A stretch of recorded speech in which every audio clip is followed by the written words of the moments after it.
Alam mo ba kung sino talaga dapat ang mas pinakamalapit sa'yo?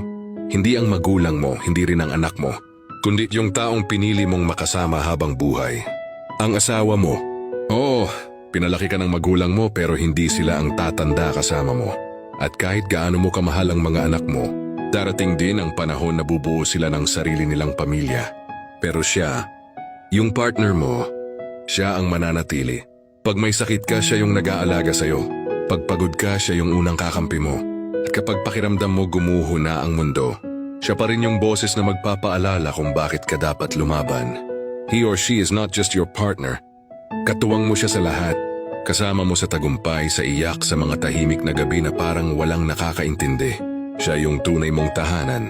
At tandaan mo, ang partner mo, hindi mo man kadugo. Pero siya ang tinatawag nating kabiyak. Siya ang better half natin. Siya ang kalahati ng buhay mo.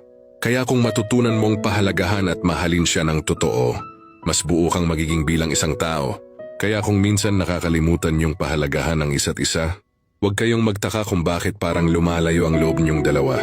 Pero pag natutunan niyong magpatawad, magtiwala, at magrespeto, makikita niyo unti-unting bumabalik ang gaan ng samahan. Ang tunay na pagmamahalan ay hindi kung sino ang tama, kundi pag-uunawaan kahit pareho kayong nasasaktan. At sana mapagtanto mo ito. Hindi laging dugo ang sukatan ng loyalty. Pinsan yung taong pinili mong makasama, siya pa yung tunay na handang sumuporta, magsakripisyo at magmahal ng totoo. Your partner is not a background character. Siya ang backbone ng peace mo, ng buhay mo, ng tahanan mo. Di siyempre huwag kakalimutan lagi ang Panginoon, na siyang unang-una sa lahat.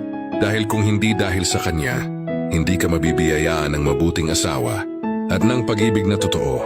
Kaya sana ay mapagtanto mo ang nais iparating ng mensaheng ito.